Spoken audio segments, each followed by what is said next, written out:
नमस्कार, आप देख रहे हैं ब्रेकिंग बिहार 2024 का महासंग्राम में आपका स्वागत है। आपको याद होगा लगातार हमने आपसे कहा था कि बिहार के हर लोकसभा सीटों की सारा आंकड़ा आपको देंगे, हर वो बात जो आपके लिए जानना जरूरी है, और तब आप सही ढंग से सोच विचार करके अपना वोट दीजिए। लेकिन पिछले 6 लोकसभा का करने के बाद आपको हमने यह भी कहा था कि मुख्यमंत्री नीतीश कुमार की वापसी तय है। वैसे में अभी हम अपना यह प्रोग्राम बंद कर रहे हैं क्योंकि निश्चित तौर पर मुख्यमंत्री नीतीश कुमार के आने के बाद समीकरण बिहार में बदल जाएगा।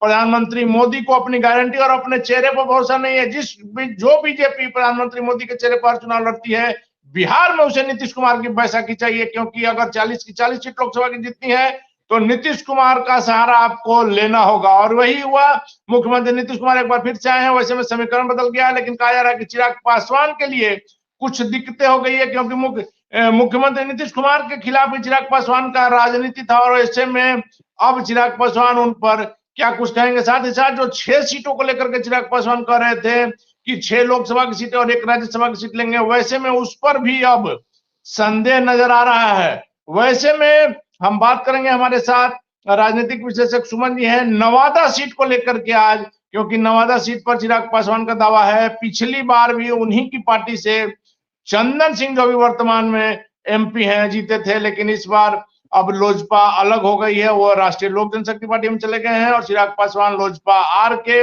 राष्ट्रीय अध्यक्ष हैं। वैसे में नवादा सीट पर एक और महत्वपूर्ण बात जो आपको हम बताना चाहेंगे कि सुमन जी लगातार नवादा में बने हुए रहे हैं, और हमने पिछले 6 महीना पहले आपको दिखाया था नवादा से ग्राउंड रिपोर्ट, किस प्रकार जनता क्या चाह रही है, नवादा में क्या समस्या है। वैसे में इन दिनों लगातार सुमन जी वहां बने हुए थे चौक चौराहों पर, और खास करके आप जानते हैं कि बिहार की राजनीति चाय पर चर्चा के दौरान ज्यादा गर्म रहती है। वैसे में सुमन जी चौक चौराहों पर, नुक्कड़ सभाओं में और चाय पर चर्चा के दौरान वहां के लोगों का मन मिजाज टटोलते रहे, और जब उन्होंने मन मिजाज टटोल लिया, नवादा की सारी बातें समझ ली, तब हमने आज सोचा कि नवादा के बारे में आपको हर वो बात बताएं जो आपके लिए जानना जरूरी है, जातिगत समीकरण से लेकर के हर वो बात। सुमन जी, सबसे पहले हम लोग नवादा लोकसभा के वर्तमान हालात को देखें, वहां की स्थितियों को समझें,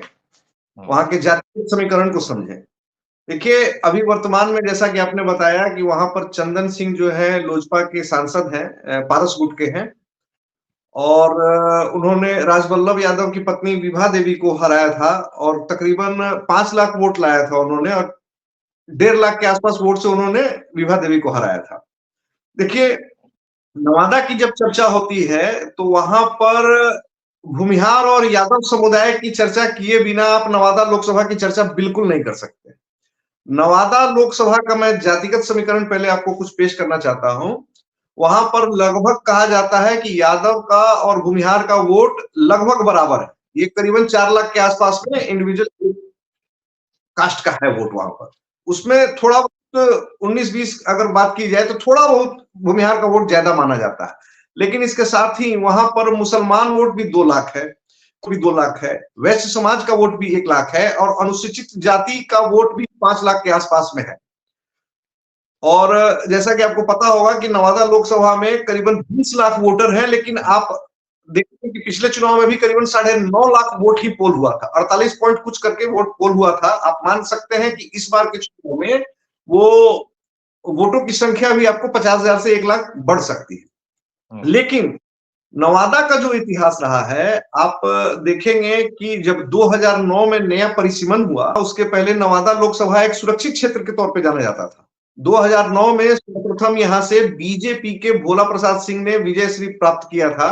उसके बाद में ये सीट आपको गिरिराज सिंह के पास में गई, और इस बार जो 2019 का गठबंधन बना उसमें ये सीट लोजपा को ट्रांसफर हुआ, और वहां पर सूरजभान सिंह के भाई चंदन सिंह जो है लोजपा प्रत्याशी बने और उन्होंने जीत प्राप्त की।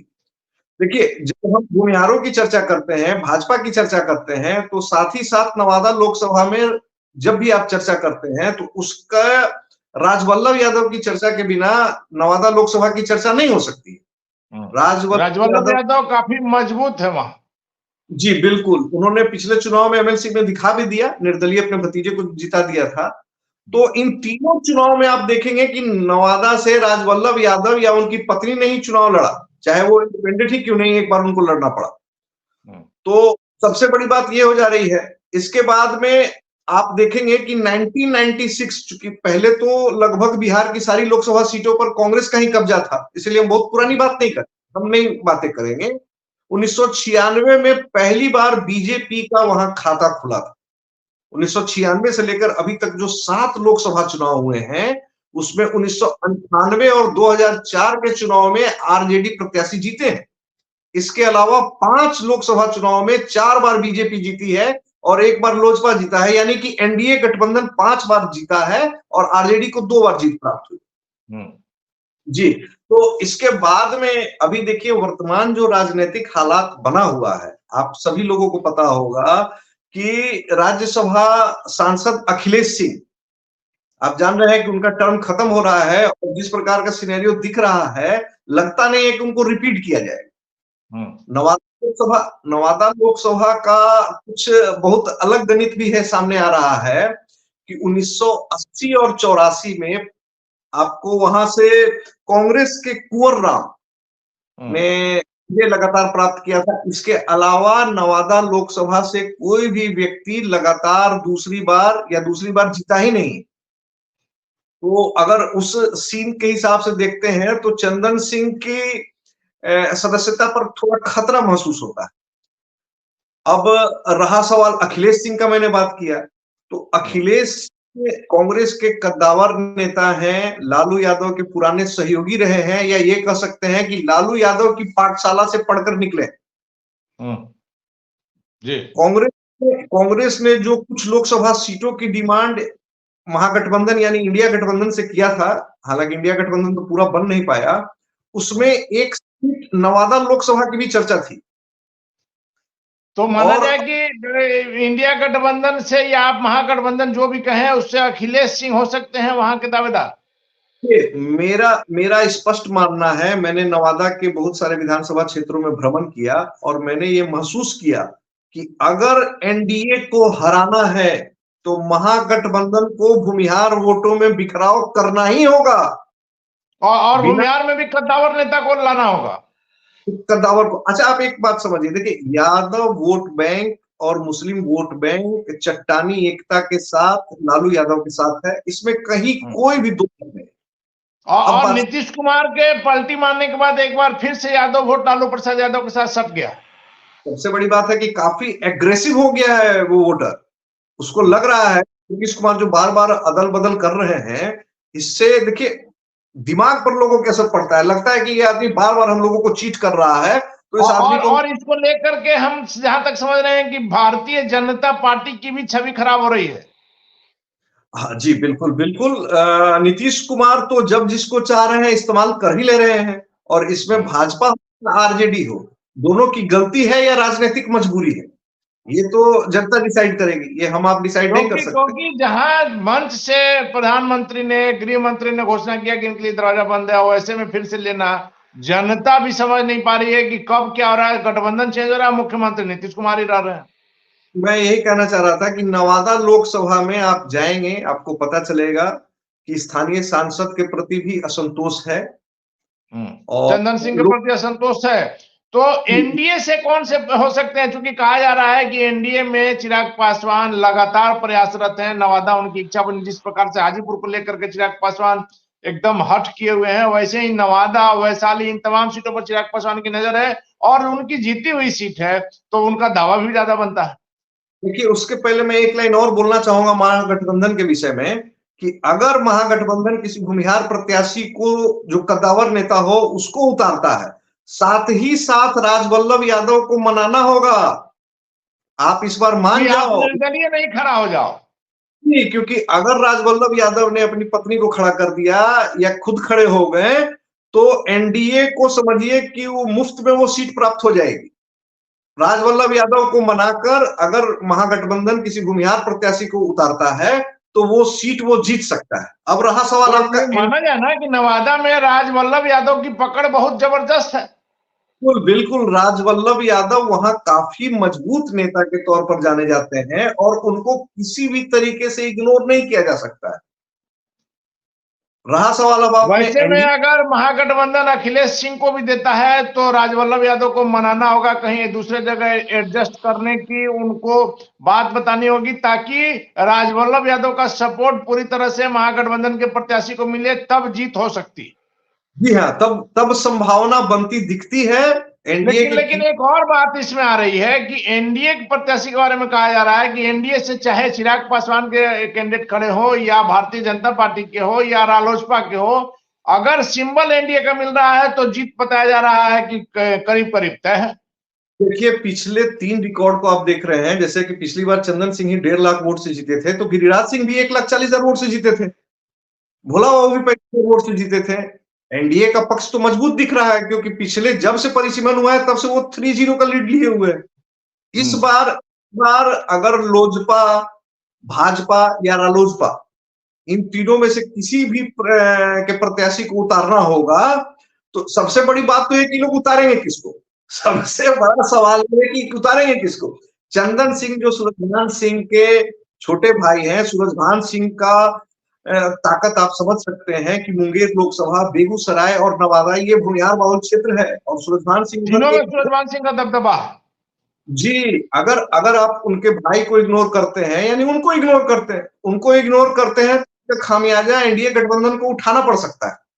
दूसरी बात, आप उनको इग्नोर तभी कर सकते हैं जब आप उनको कहीं और ले जा सकते हैं, नवादा से। सहमति से जी, उनकी सहमति से। भाजपा की भी निगाह नवादा सीट पर है, क्योंकि भाजपा भी जान रही है कि नवादा सीट जो है वो एक आसान सीट है हमारे लिए। लेकिन क्योंकि चिराग पासवान का भी दावा है कि भाई पिछली बार हमारे सिंबल पर हमारा प्रत्याशी जीता है, ठीक है, वो भले ही आज पशुपति पारस के रूप में चले हो गए, लेकिन चिराग पासवान की तरफ से भी दावा है, चिराग पासवान की तरफ से सेनापति तलवार लेकर खड़े हैं। आप चिराग पासवान की पार्टी की बात करें तो वहां पर भी 2 नामों की बहुत जबरदस्त चर्चा है। एक नाम है अरुण कुमार, जो कि पूर्व सांसद हैं जहानाबाद के, और उनकी सक्रियता नवादा लोकसभा में देखी जा रही है। हालांकि वो नवादा से लड़ेंगे या जहानाबाद से लड़ेंगे, इस पर बहुत लोगों के बीच में संशय है। वो तो गठबंधन में सीट किसको जाती है उस पर तय होगा। इसके अलावा लोजपा रामविलास की पार्टी में एक दूसरा नाम है नवादा के प्रभारी इंजीनियर रमेश सिंह, जो कि बहुत ही साइलेंट तरीके से हम पिछले 6 महीने साल भर से देख रहे हैं कि उन्होंने अभी चिराग पासवान का जिस प्रकार से जनसभा किया, और वो जनसभा काफी ऐतिहासिक रहा, उसमें काफी भीड़ इकट्ठा हुई, जनसंवाद जो हुआ था। जी, जनसंवाद हुआ था उसमें। और रमेश सिंह जो है वो एक बहुत बड़े बिल्डर माने जाते हैं, दिल्ली और उत्तर प्रदेश में उनका कारोबार है, बिहार में भी उनका कारोबार है, और बहुत ही साइलेंटली वर्क करते हैं। आम जनता के बीच में उसके सुख और दुख में जिस प्रकार से तत्परता के साथ वो लगे हुए हैं, तो और दूसरी बात है कि नवादा की जनता चाह भी रही है कि कोई एक नया आदमी हो, और चाह क्या रही है, आप पिछला रिकॉर्ड देखें, हमेशा कोई ना कोई नया आदमी ही वहां पर जीत रहा है। तो इस तरीके से देखते हैं तो रमेश सिंह की दावेदारी भी काफी मजबूत है, धन के बल में वो किसी से पीछे नहीं, पढ़े लिखे व्यक्ति हैं। सबसे बड़ा समाज है, सबसे बड़ी बात है कि पढ़े लिखे व्यक्ति हैं, राजनीतिक कोई बैकग्राउंड उनका नहीं है, ऐसा नहीं है कि उनके माता पिता या कोई दूसरे उसमें थे, वो अपने मेहनत के दम पर आगे आए हैं। तो रमेश सिंह और अरुण कुमार, ये 2 नाम जो है ये लोजपा पे काफी तेजी से लिया जा रहा है। एक इनका भी नाम आ रहा था, धीरेन्द्र मुन्ना, उनके जो राष्ट्रीय प्रवक्ता है। अब वैसा बात करिएगा तो वैसे तो बहुत सारे लोग पड़े हुए हैं, पर धीरेन्द्र कुमार मुन्ना मेरी जहां तक जानकारी है, मतलब आपकी जानकारी में कई वैसे नाम है, लेकिन 2 नाम पर प्रमुखता से वहां पर चर्चा हो रही है। धीरेन्द्र कुमार मुन्ना वगैरह का कोई वैसा वजूद नहीं है कि उनको लोकसभा का ticket. Arun Kumar x MP और इंजीनियर रमेश सिंह, 2 नामों पर नवादा में चर्चा हो रही है। देखिए, लोजपा रामविलास से अगर किसी को भी टिकट मिलेगा तो इन्हीं दोनों नाम पर चिराग पासवान भी मुहर लगाएंगे, इन्हीं दोनों नामों में से।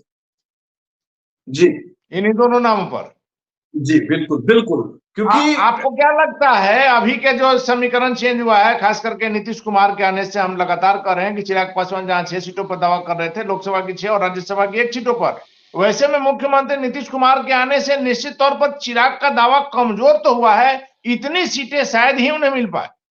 देखिए, एक बात समझ लीजिए, नीतीश कुमार जब, अब कितनी बार कहूं, तो लगातार मुख्यमंत्री पद का शपथ लेते रहते हैं, लेकिन इस बार जब 9 बार तो ले चुके हैं।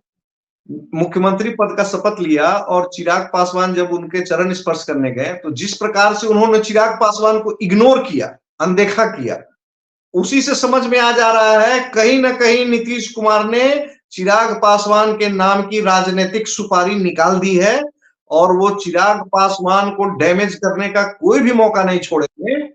और आप जान रहे लेकिन हैं, लेकिन एक चीज आप ही की बात से निकल कर आ रही है ना कि चिराग पासवान आज की राजनीति में एक आदर्श तो प्रस्तुत कर रहे हैं, युवा में जिस प्रकार से लोकप्रिय हैं, उनके पास जो बिहार फर्स्ट बिहारी फर्स्ट का जो विजन है, और अपने जिस मुख्यमंत्री नीतीश कुमार के धुर विरोधी हैं चिराग पासवान, लगातार कहते हैं कि मुख्यमंत्री से मेरा व्यक्तिगत किसी प्रकार का कोई टकराव नहीं है, उनकी नीतियों से मेरा टकराव है।